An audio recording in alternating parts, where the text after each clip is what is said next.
الرحمن الستار ملك الملك الغفار الوهاب المنان المتعال. الله الله يا ربي يا الله. الحمد لله رب العالمين، والصلاة والسلام على أشرف الأنبياء والمرسلين وعلى آله وأصحابه أجمعين وعلى من تبعهم بإحسان إلى يوم الدين. أما بعد، أعوذ بالله السميع العليم من الشيطان الرجيم من همزه ونفخه ونفسه. قال إني أريد أن أنكحك إحدى ابنتي هاتين على أن تأجرني 8 حجج فإن أتممت 10 فمن عندك وما أريد أن أشق عليك ستجدني إن شاء الله من الصالحين. قال ذلك بيني وبينك أيما الأجلين قضيت فلا عدوان علي واللہ علی ما نقول وکیل. پروگرام بندوں کے حقوق کی ایک اور کڑی لے کر آج میں آپ کی خدمت میں حاضر ہوں. آج کا ہمارا عنوان ہے مزدوروں کے حقوق. میں نے اپنی گفتگو کا آغاز کرنے کے لیے سورہ قصص کی وہ آیتیں تلاوت کی ہیں جو حضرت موسیٰ علیہ السلام کی زندگی کے اس گوشے سے بحث کرتی ہیں جو زندگی کے مدین میں گزری تھی. موسیٰ علیہ السلام مصر سے نکل کر مدین پہنچے. اجنبی مقام پر اجنبی انسان تھے، کسی کو جانتے پہچانتے نہ تھے. مدین کے پنگھٹ پہ جب پہنچے تو وہاں دیکھا کہ 2 مجبور لڑکیاں اپنی بکریوں کو پکڑے ہوئے تھامے ہوئے کھڑی ہوئی ہیں. بعد میں جو بھی آ رہے ہیں وہ اپنے جانوروں کو سیراب کر کے واپس جا رہے ہیں اور یہ بچیاں ہیں کہ خاموش کھڑی ہوئی ہیں. موسیٰ علیہ السلام نے ان کی مجبوری کو محسوس کیا، آگے بڑھے اور ان کے جانوروں کو سیراب کر دیا اور سیراب کر کے انہیں ان کے گھر بھیج دیا. جب یہ لڑکیاں خلاف معمول وقت سے پہلے آج گھر پہنچ گئیں تو باپ نے پوچھا کہ آج اتنی جلدی کیسے آ گئیں؟ تو لڑکیوں نے بتایا کہ ایک اجنبی تھا جس نے ہماری مدد کی اور جس کے سبب ہم جلدی آ گئیں. تو باپ نے کہا کہ اجنبی انسان اور اس نے ہمارے ساتھ احسان کیا ہے تو ہم پر ضروری ہے کہ اس کے احسان کا بدلہ چکائے. جاؤ اس اجنبی کو بلا لاؤ. 2 لڑکیوں میں سے ایک لڑکی آئی اور اس نے موسیٰ علیہ السلام سے کہا کہ ہمارے والد آپ کو بلا رہے ہیں تاکہ آپ نے ہمارے ساتھ جو احسان کیا ہے اس کا بدلہ آپ کو دیں. موسیٰ علیہ السلام گئے شیخ مدین کے گھر، سارا ماجرا سنایا، مصر کے حالات سنائے. تو دونوں بچیوں میں سے ایک بچی نے اپنے باپ کو یہ مشورہ دیا کہ یا ابت استأجر ان خیر من استأجرت القوی الامین. گھر میں مختلف کاموں کاج کے لیے کسی مرد کی ضرورت تھی، کوئی مرد نہ تھا، اس لیے ان بچیوں کو کام کرنے پڑ رہے تھے. ایک لڑکی نے مشورہ دیا کہ ابا جان اس اجنبی کو کام پہ رکھ لیجئے. ان خیر من استأجرت القوی الامین. یقیناً سب سے بہتر شخص جسے آپ اجرت پر رکھیں، کام پہ رکھیں، وہ ہے جس کے اندر طاقت بھی ہو، جس کے اندر امانت داری بھی ہو. یہ سن کر شیخ مدین نے باقاعدہ جب گھر میں رکھنے کا ارادہ کر لیا تو ایک قدم آگے بڑھ کر انہیں داماد بنانے کا بھی ارادہ کر لیا اور انہوں نے اپنی ایک لڑکی کی شادی حضرت موسیٰ علیہ السلام سے کرا دی اور مہر یہ طے پایا کہ موسیٰ علیہ السلام 8 سال ان کے گھر کے کاموں کاج کریں گے اور 10 سال کریں گے تو احسان ہوگا. تو گویا ہم یوں کہہ سکتے ہیں کہ ایک طرح سے 8 سال کی مزدوری یا 10 سال کی مزدوری یہ موسیٰ علیہ السلام کا مہر قرار پائی، جس کا مطلب یہ ہوا کہ مزدوری ملازمت انبیاء اور رسول علیہم السلام نے بھی کی ہے. خود نبی کریم صلی اللہ علیہ وسلم فرمایا کرتے تھے کہ میں نے مکے والوں کی بکریاں چرائی ہیں اجرت کے عوض. حضرات، اس تمہید کے بعد میں اپنے اصل موضوع پہ آتا ہوں.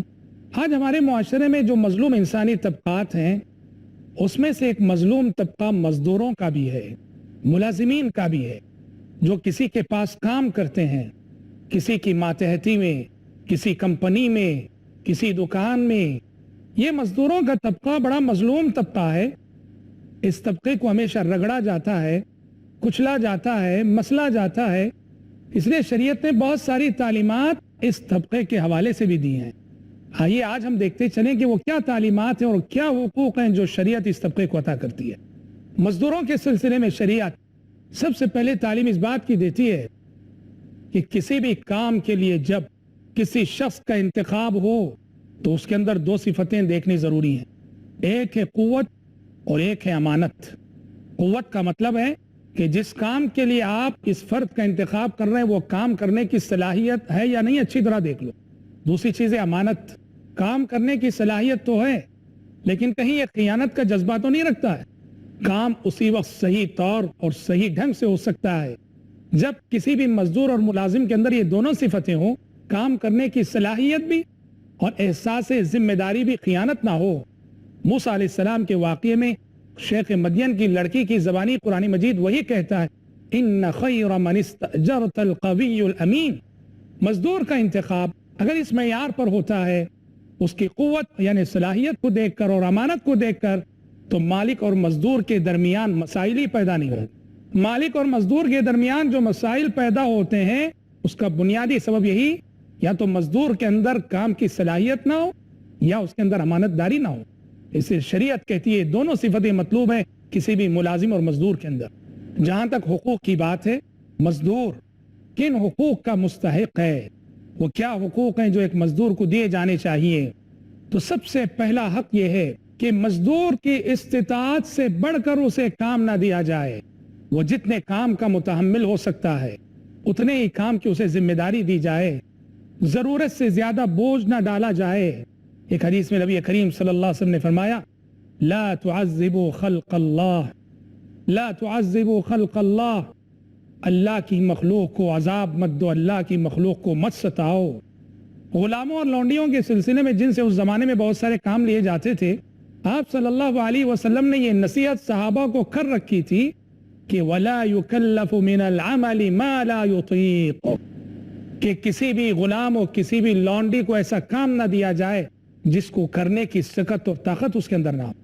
تو لہٰذا مزدور کا پہلا حق یہ بنتا ہے کہ ضرورت سے زیادہ بوجھ اور ضرورت سے زیادہ ذمہ داریاں اس پر نہ ڈالی جائیں جن ذمہ داریوں کو برداشت کرنے کی صلاحیت اس کے اندر نہیں ہے اور جن ذمہ داریوں کا وہ متحمل نہیں ہو سکتا ہے۔ انسان تو انسان ہے، شریعت کی تعلیمات رحمت یہاں تک کہتی ہیں کہ جانوروں کے تعلق سے بھی یہی اصول ہے۔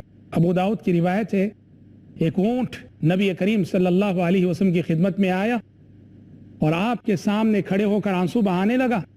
آپ صلی اللہ علیہ وسلم نے صحابہ کرام رضوان اللہ علیہ مجمعین سے کہا کہ اس کے مالک کو تلاش کر کے لاؤ۔ اس کے مالک کو تلاش کر کے لایا گیا تو آپ صلی اللہ علیہ وسلم نے کہا کہ اس کا خیال رکھنا، اس نے اپنے آنسوؤں کے ذریعے مجھ سے شکایت کی ہے کہ تم ضرورت سے زیادہ بوجھ اس پہ ڈالتے ہو اور وقت پہ اس کو کھانا نہیں دیتے ہو۔ سبحان اللہ، قربان جائیے نبی رحمت صلی اللہ علیہ وسلم کی ان تعلیمات پر۔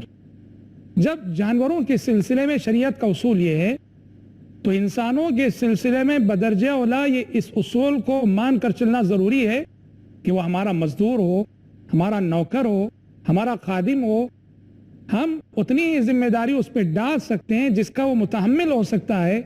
جس ذمہ داری کا وہ متحمل نہیں ہو سکتا ہم اس پہ نہیں ڈال سکتے۔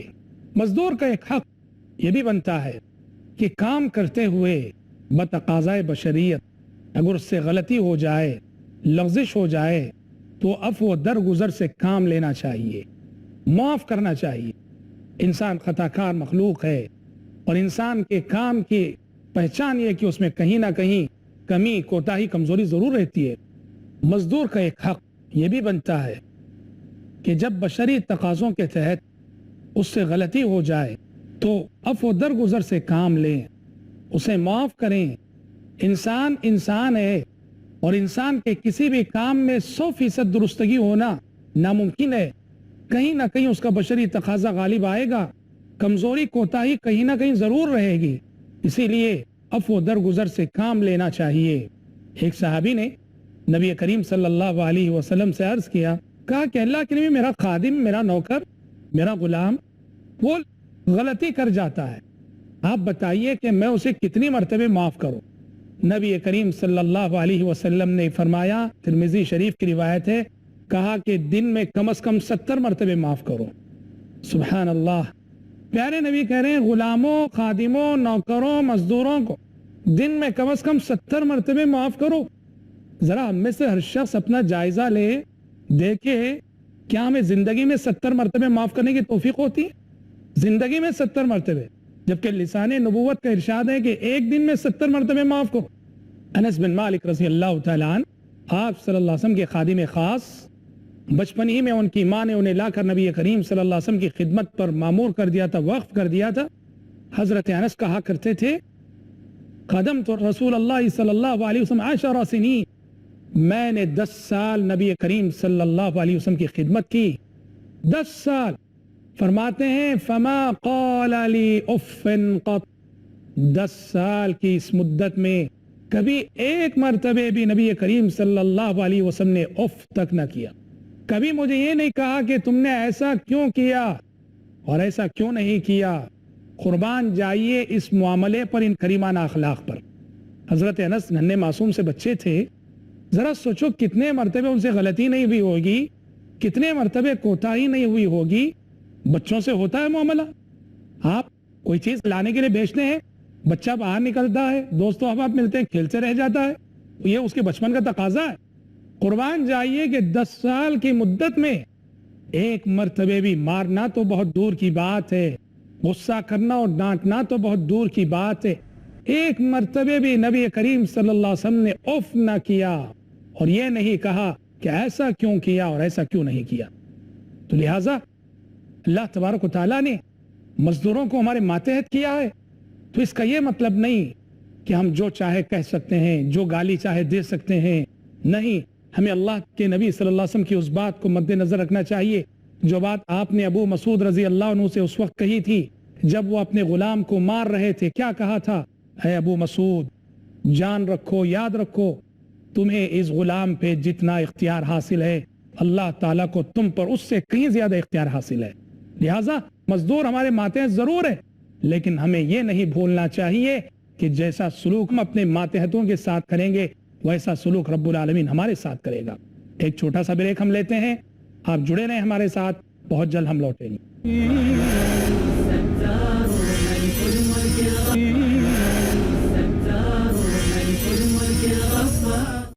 بریک سے قبل مزدوروں کے حقوق کی بات چل رہی تھی، تو مزدوروں کا ایک حق یہ بھی بنتا ہے کہ نبی کریم صلی اللہ علیہ وسلم نے فرمایا کہ مزدور کو اس کی اجرت دینے میں تاخیر نہ کرو۔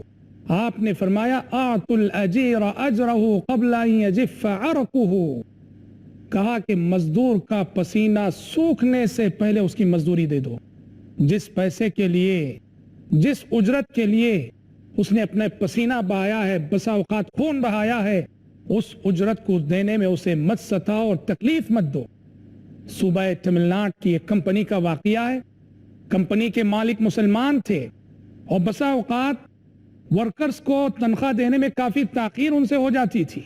یہ حدیث ان کی نظروں سے گزری کہ مزدور کا پسینہ سوکھنے سے پہلے اس کی اجرت دے دو۔ انہوں نے یہ عزم اور ارادہ کیا کہ آئندہ سے مہینہ ختم ہونے کے ساتھ ہی تمام ورکرز کو ان کی تنخواہیں دے دی جائیں گی، اور اس سنت نبوی پہ اور اس ہدایت نبوی پہ عمل کرنا شروع کیا۔ سبحان اللہ، اس کا نتیجہ یہ ہوا کہ کئی غیر مسلم ورکرز مشرف باسلام ہو گئے اسلام کی اس ایک تعلیم کو سن کر۔ انہوں نے اپنے مالک سے پوچھا کہ کیا بات ہے کہ خلاف معمول ہر مہینہ اب ہمیں وقت پہ تنخواہ مل رہی ہے؟ مالک نے کہا کہ میں نے نبی کریم صلی اللہ علیہ وسلم کی یہ حدیث پڑھی ہے، اور جب سے پڑھی ہے اس پہ میں نے عمل کرنے کا ارادہ کر لیا ہے۔ سبحان اللہ، کئی غیر مسلم ورکرز مشرف باسلام ہو گئے۔ کسی سے کام لے لینا، کام لے کر اس کی اجرت نہ دینا یا اجرت دینے میں پریشان کرنا، ستانا، یہ نہایت ہی قبیح عمل ہے، اور خصوصاً اگر کام لینے کے بعد مزدور کو اس کی اجرت نہیں دی جائے، سخت سے سخت وعید نبی کریم صلی اللہ علیہ وسلم نے سنائی ہے۔ چنانچہ ابو ہریرہ رضی اللہ تعالیٰ عنہ راوی ہیں، بخاری شریف کی روایت ہے کہ اللہ تعالیٰ فرماتا ہے، حدیث قدسی ہے گویا، کہ ثلاثۃ انا خصمہم یوم القیامہ۔ اللہ تعالیٰ نے کہا کہ 3 اشخاص ایسے ہیں کہ کل حشر کی عدالت میں میں ان کا حریف بن کر آؤں گا۔ کتنا بد نصیب ہوگا وہ شخص جس کا حریف اللہ تعالیٰ ہو۔ 3 اشخاص ایسے ہیں کہ جن کا حریف میں رہوں گا، وَمَن كُنْتُ خَصْمَهُ خَصَمْتُهُ، اور جس کا حریف میں رہوں گا تو ظاہر بات ہے میں ہی غالب آؤں گا۔ اللہ تعالیٰ کہتا ہے، کہا سب سے پہلا شخص رَجُلٌ أَعْطَى بِي ثُمَّ غَدَرَ، ایک وہ شخص جو میرے نام سے وعدے کرتا ہے, میرے نام لے کے عہد و پیمان کرتا ہے, پھر عہد شکنی کرتا ہے, وعدوں کو توڑتا ہے. دوسرا شخص وَرَجُلٌ بَاعَ حُرًّا فَأَكَلَ ثَمَنَهُ, ایک دوسرا شخص جو ایک آزاد انسان کو مارکیٹ میں لے جا کر غلام کے طور پہ بیچ دیتا ہے جبکہ وہ آزاد. اور تیسرا شخص وَرَجُلٌ اسْتَأْجَرَ أَجِيرًا فَاسْتَوْفَى مِنْهُ وَلَمْ يُوفِهِ أَجْرَهُ, ایک وہ شخص جو کسی مزدور سے کام لیتا ہے اور پورا کام لینے کے بعد اس کی مزدوری اور اس کی اجرت نہیں دیتا. اللہ تعالیٰ کہتا ہے کل قیامت کے روز ایسے اشخاص کا حریف میں بن کر آؤں گا اور میں ان سے حق لوں گا. ڈرنا چاہیے ان لوگوں کو جو مزدوروں کو ان کی اجرت دیتے ہوئے انہیں پریشان کرتے ہیں یا ان کی اجرت سے محروم کرتے ہیں. اپنے معاملات کو اپنے ماتحتوں کے ساتھ درست کر لو, مزدوروں کے ساتھ اس نے سلوک کرو, ان کا حق پورا پورا بغیر کسی کمی کے دے دو. یہ راستہ آپ کو جنت تک پہنچانے کا ضامن ہے. آپ نے وہ مشہور روایت بارہا سنی ہے, نبی کریم صلی اللہ علیہ وسلم نے بنو اسرائیل کے 3 اشخاص کا تذکرہ فرمایا کہ بنو اسرائیل کے 3 اشخاص کہیں جا رہے تھے, اچانک بارش ہوئی, ایک غار میں جا کر انہوں نے پناہ لی. غار کے اندر جیسے ہی گئے ایک بڑا پتھر لڑکتا ہوا آیا اور غار کے دہانے پہ بیٹھ گیا. تینوں کو اپنی آنکھوں کے سامنے اپنی موت نظر آنے لگی. تینوں نے یہ سمجھا کہ اب تو ہماری زندگی کے آخری لمحات ہیں. پھر ایک امید انہیں نظر آئی. کیا امید؟ کہا کہ دعا کا سہارا لیتے ہیں. اور تینوں نے یہ طے کیا کہ ہم نے اپنی اپنی زندگی میں جو نیکیاں کی ہیں, ان نیکیوں میں جو سب سے بڑی نیکی ہم نے کی ہے, ان نیکیوں کو یاد کر کے ان نیکیوں کے وسیلے سے دعا کرتے ہیں. چنانچہ تینوں اشخاص نے دعا کی. اس میں سے ایک شخص کے بارے میں نبی کریم صلی اللہ علیہ وسلم نے فرمایا, اس نے دعا کی اور دعا کرتے ہوئے کہا کہ پروردگارا, میں نے ایک مرتبہ اپنے کسی کام کے لیے کچھ مزدوروں سے خدمت لی تھی اور ان میں سے تمام کو میں نے ان کی اجرت اور ان کی مزدوری دے دی. صرف ایک مزدور باقی تھا جو اپنی اجرت لیے بغیر چلا گیا تھا. تو میں نے اس کی اس اجرت اور اس کی اس مزدوری کے پیسوں سے سرمایہ کو بڑھایا, اس کی پرورش کی, یہاں تک کہ اس کی اس اجرت سے بہت سارے جانور, اونٹ, گائے, بیل, بکریاں, کئی ریوڑ جو ہے جمع ہو گئے.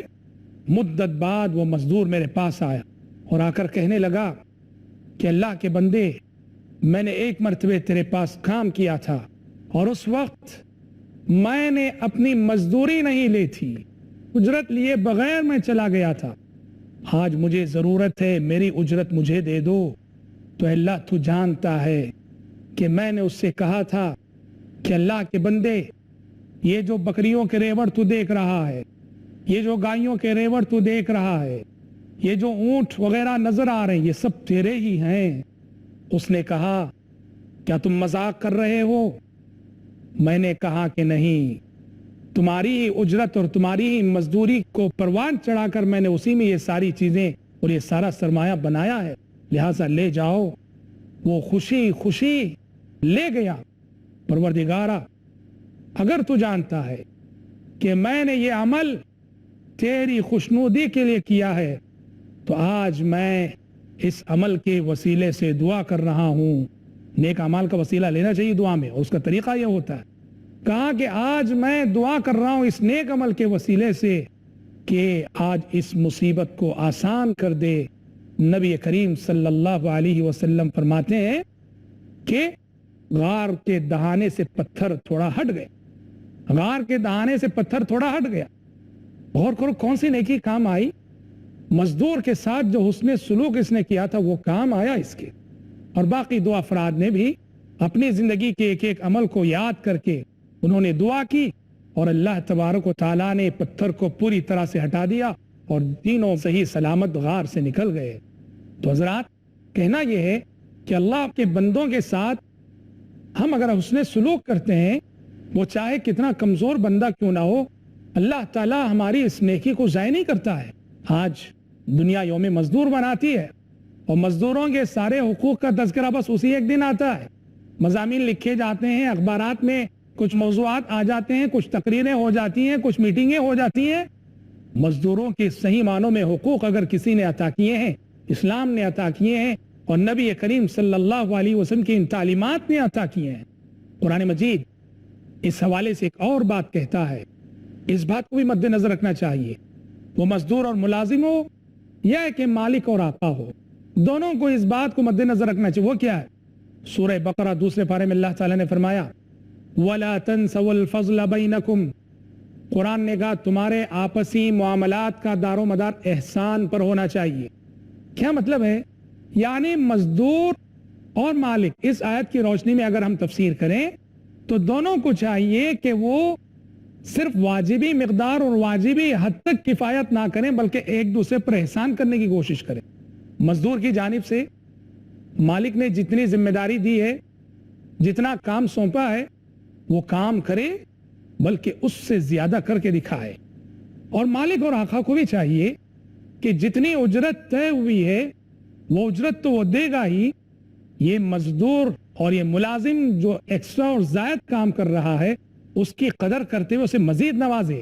وَلَا تَنْسَوْا الْفَضْلَ بَيْنَكُمْ, کہ اپنے درمیان احسان کو مت بھولو. عبادات میں کچھ فرض عبادتیں اور کچھ نفل عبادتیں جو رکھی گئی ہیں اس کا فلسفہ بھی یہی ہے. کچھ ہیں فرائض اور واجبات, انہیں تو ادا کرنا ہی ہے, اور کچھ ہیں سنن اور نوافل جو مکملات میں سے ہیں.